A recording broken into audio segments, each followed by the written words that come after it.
And welcome everybody to another episode of the DoDcast Postgame Show. I'm District on Deck co-editor Ricky Keeler, and just another frustrating loss for the Washington Nationals. They had a 4-2 lead in the ninth inning. They were looking like they're going to take 3 out of 4 from the defending World Series champions, and the Cubs score 3 in the top of the ninth, and that's walk away with a split when, to be honest, you can make the case they should have swept this series. They almost came back from 5 runs down on Monday in the ninth inning.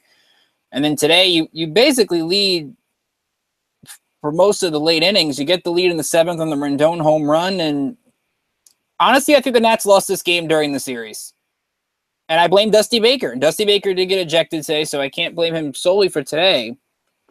You can't use your same relievers every day. You can't use Matt Albers every day. You can't use Eddie Romero every day because you put yourself in a position where Blake Treinen, who is not a closer, Blake Treinen lost this job for a reason. He can't do it.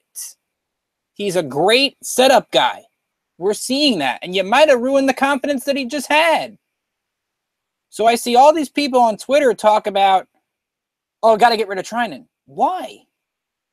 He's a good reliever. He's not a closer. And the Nats just don't seem to realize that. It's ridiculous, really, how they worked this bullpen. It really is. But feel free to get involved in the chat room here on the YouTube page. Love to hear from you. Also, tweet me on Twitter at DistrictOnDeck, at Ricknader555. Still a lot of positives from today. But obviously, the one negatives will stand out, and we'll touch on more of those in a little bit. But let's look at the totals. Cubs at 5 runs, 8 hits, no errors. Nationals 4 runs, 6 hits, no errors. Felix Pena gets the win for a 1-2-3-8. He was actually really good on Tuesday. Blake Treinen takes the loss, and Wade Davis gets a save. You knew Davis wasn't going to be bad for a second game in the series. Just wasn't going to happen, especially with Michael Taylor, Stephen Drew, and Wilmer Diffo. I mean, that's not the guys you want up in that situation, to say the least. Even though Taylor's been hitting the ball better, and now we'll have to keep an eye on how healthy Trey Turner is, because Stephen Drew had to come in to play short in the ninth inning after Turner took a fastball from Strop off the wrist in the 7th. So we'll keep our eyes out for that throughout the show as well. Seth Ross is here, and he says, sorry, won the game if Murphy made that play. I kind of agree, Seth, with FP. I think that Caratini, they didn't really show the angle from where Caratini was, but that would have been a tough double play to turn. So if I'm going off the Masson feed, I don't know what Charlie and Dave said on the radio, but I'm not going to – Daniel Murphy's on it's on the back end of my list to blame, because I don't really think it's his fault they lost, even though his hit streak is over. You can look at a lot of other different things as to why the Nationals lost this game. I'm going to start with looking at runners in scoring position. They had an opportunity to put the game away on several occasions and didn't do it. They went 2 for 8 with men in scoring position. They're usually a good team in that category, and I'm going to look back at a couple of occasions.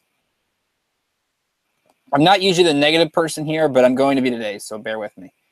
Bottom of the 3rd, you got a Joe Ross double, Trey Turner single. You got 1st and 3rd, nobody out against Lester, who had thrown 25 pitches in the 1st inning, was not looking as sharp. You had a chance to get him out of the game early, or at least get a big lead early. Ryan Rayburn strikes out, who had 3 strikeouts today. Bryce Harper struck out some big spots today. He struck out swinging, and then Ryan Zimmerman grounded out to 3rd. And you hate to say this, but again, there's something in Ryan Zimmerman's head about the Cubs that causes him not to get the big hits. He had a big RBI double in the 1st inning, and yes, you should still vote Ryan Zimmerman for the All-Star team. You have until 11:59 p.m. Go vote. I'm going to vote after the DoDcast for Ryan Zimmerman. He should still be the starting first baseman.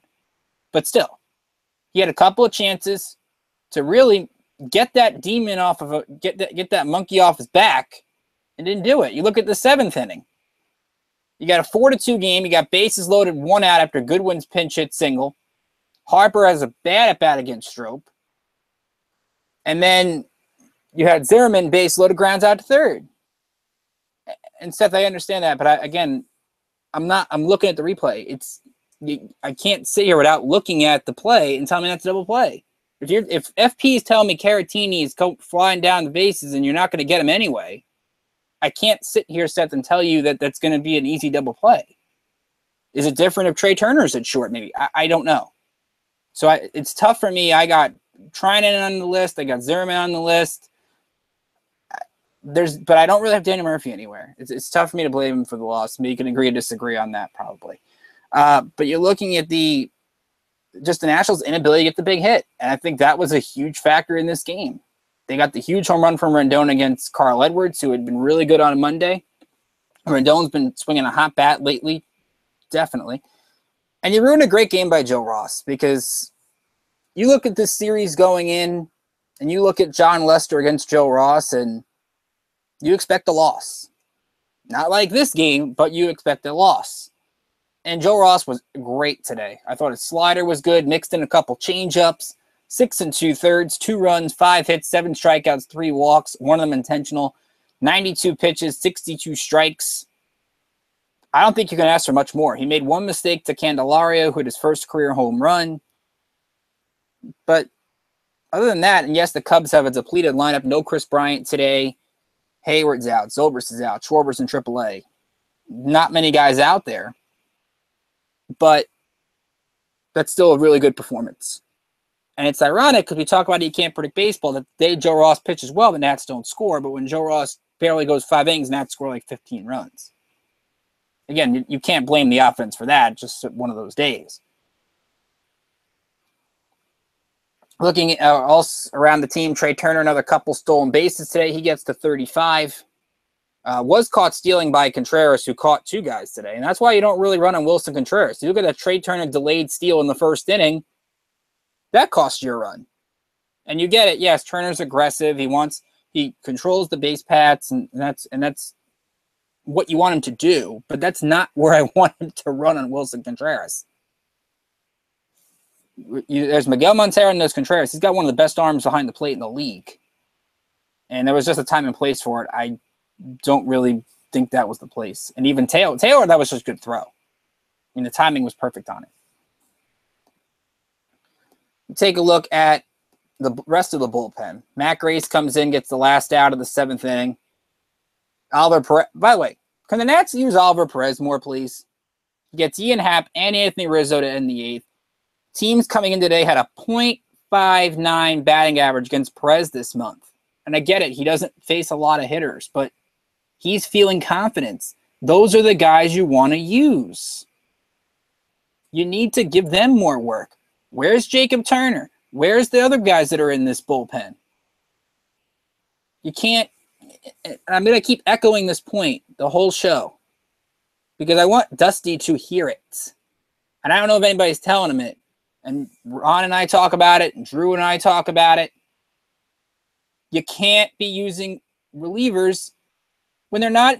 That's why you need a closer. You can't have a committee. You have to pick a guy and let him go with it.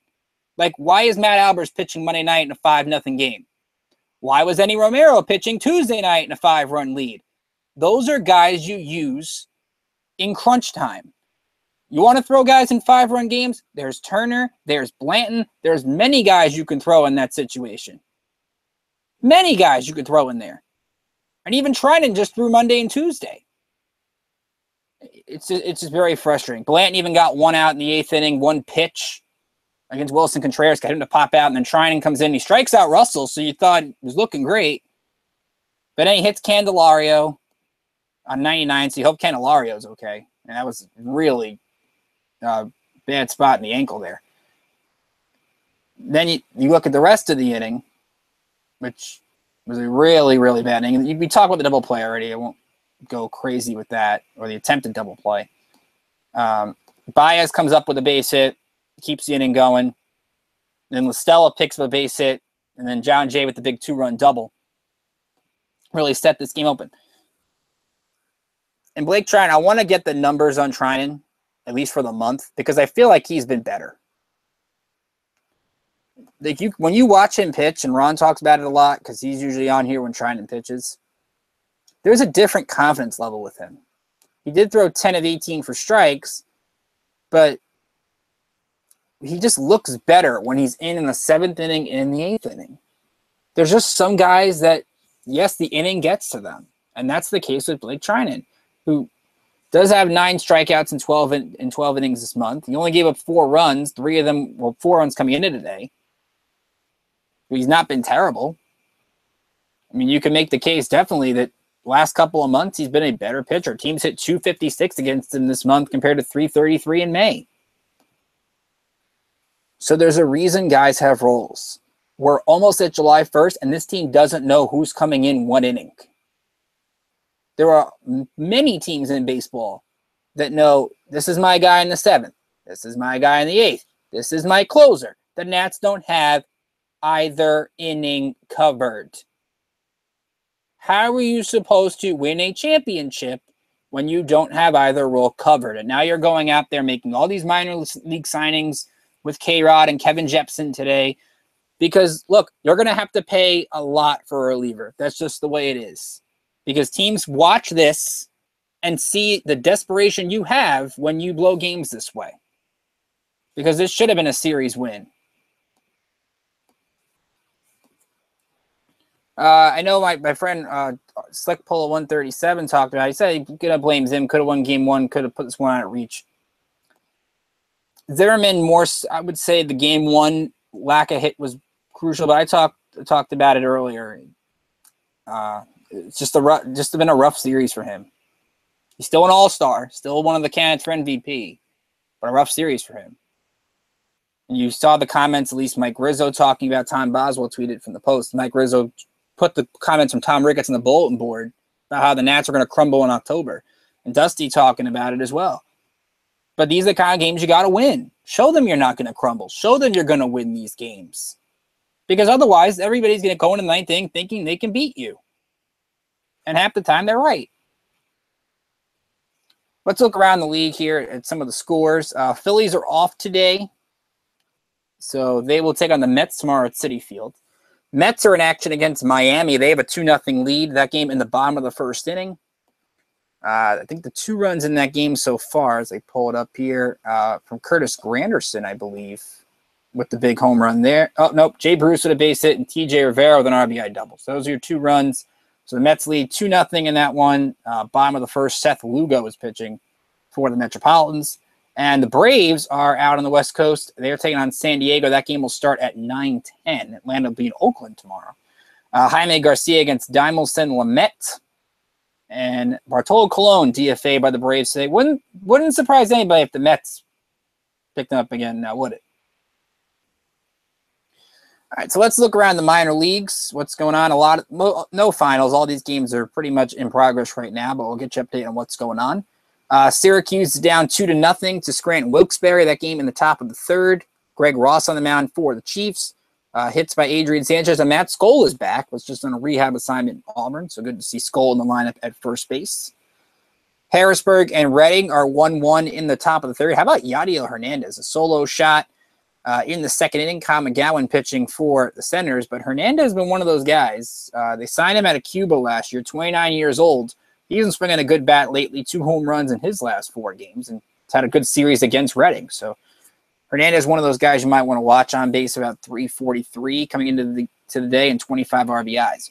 Potomac, who had a good offensive outburst against Myrtle Beach last night, well, they kept that going today. 4 runs in the top of the 1st. So Taylor Golbo is pitching with a 4-0 lead.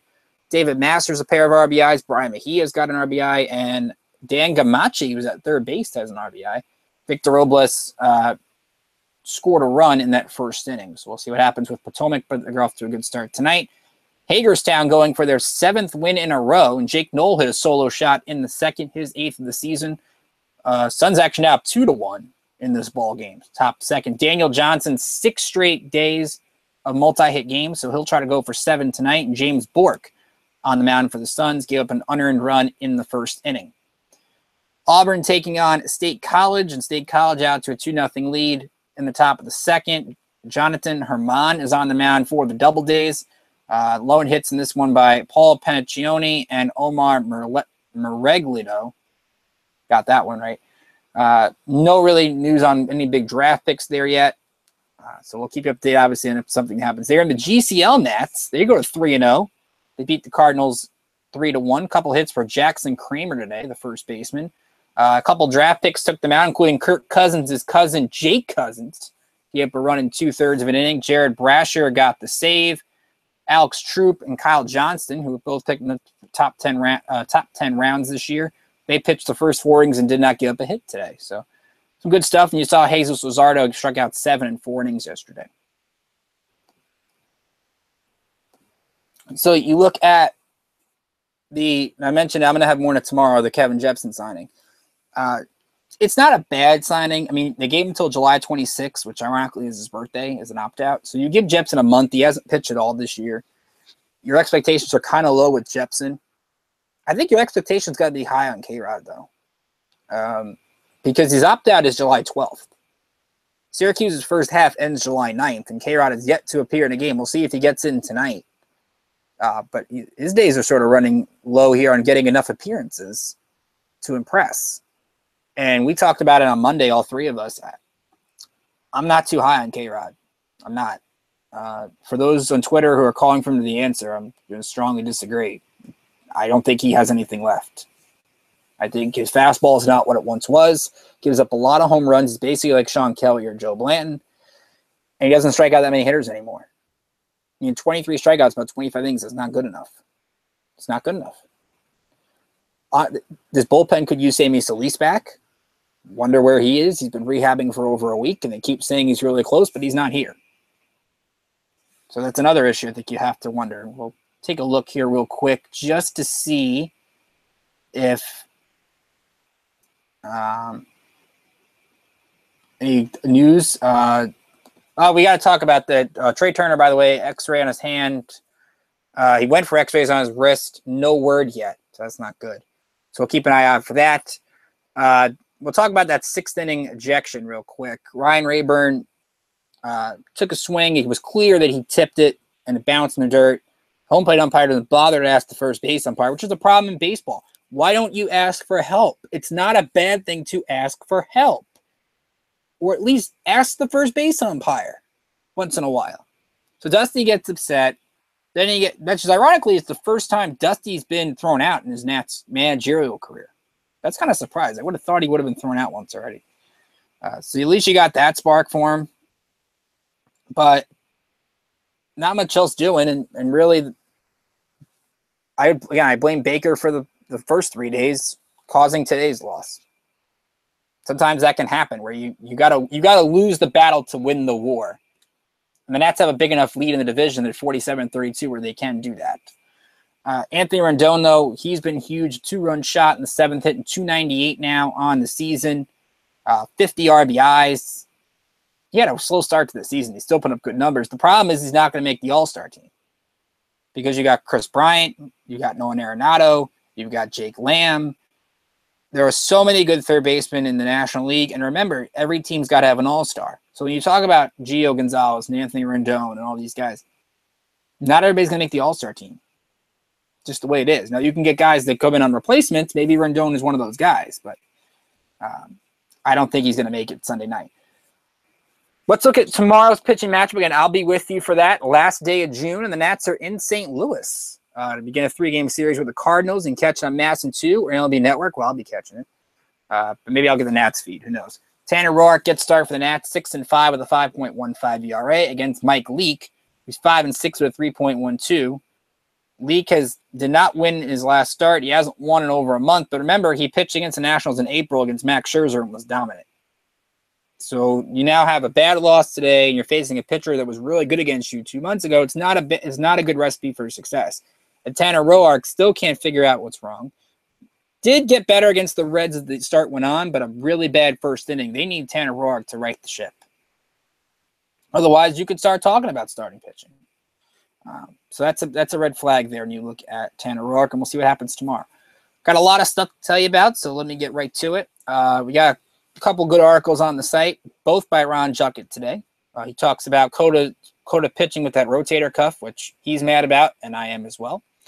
He also writes about Trey Turner stealing bases, stealing the month of June, and he's been fantastic. And that's why they can't afford to lose him. So hopefully those X-rays come back negative and Trey can play. Otherwise, they're in big trouble. So we got 5 to watch. Ron's got that on the Cardinals tomorrow. I got more on Kevin Jepsen, but also Ron tomorrow. And maybe you'll find this video coming up the next couple of days on the DoDcast YouTube channel. District on Deck is where you find it. He's going to be talking to ESPN's Tim Kirkchin about the All-Star Selection Show, which is Sunday night, 7 o'clock on ESPN. Nats are on ESPN at 8 p.m. Eastern against the Cardinals. I think Scherzer's pitching that game, so always fun to get a Sunday night game with Scherzer pitching. And he'll talk about the All-Star game, what the Nats can be doing at the deadline, how many All-Stars Nationals can get. A lot of cool stuff that we're hopefully looking to talk about with Tim Kirkchin. And Ron and we thank ESPN for providing him for us. So that should be a lot of fun. I'll be with you tomorrow. Drew will be with you on Saturday. And I will be with you Sunday night. Let me get you the pitching matchups for those games. Saturday night is 7:15 on Fox. And it's Gio against Michael Wacha. And then Sunday night, which I think is the prime matchup, and ESPN kind of got lucky with this being the matchup, Max Scherzer against 100-mile-an-hour Carlos Martinez. So that's going to be a lot of fun. Cardinals are in a position where the NL Central is wide open. I mean, you look at the Central, the Cubs are only a game over 500, but they're right in the mix. I mean, right now, they're a half game behind Milwaukee, who just lost the last 2 to Cincinnati. So you could look at this matchup, because the NL West is likely going to get the division winner and the 2 wild cards and have the best record. This could be your NLDS, and you can't give the Cubs any confidence, and you just did. You just did. So think about that one. The Nats will see them again in August, but that's one that it's not going to hurt you in the standings that you lost, but it's going to hurt your psyche that you lost. And FP says it, and I agree with them. How many times are you going to lose games like this? Because it's getting to be too many. It's getting to be too many. Hey, Al, how's it going? Hope you're doing well as we head into 4th of July weekend. So again, I'll be with you tomorrow night, 8:15. So hop on for the DoDcast. Feel free to chat with me. Just another bad loss, and hopefully the Nationals rebound. They've done that a lot this year. They've got to do it again, and hopefully find out what the heck is going on with that closer situation, or the bullpen in general, because they don't know who's in what role right now. And Dusty just made a comment saying, we are a really good team now, but we still need some help. Again, when you have the manager making that tweet coming from Byron Kerr from Masson, when you have the manager consistently telling you to get help, you're in a bad spot. You're in a bad spot, period. You don't usually see a manager do that, and you got Dusty doing that every day, practically. You're doing that every day for a month. All right, let's see what happens tomorrow. So from all of us here at District on Deck, I'm Ricky Keeler saying hope you have a great rest of your night, and I'll see you back here tomorrow for the series opener between the Nationals and the Cardinals.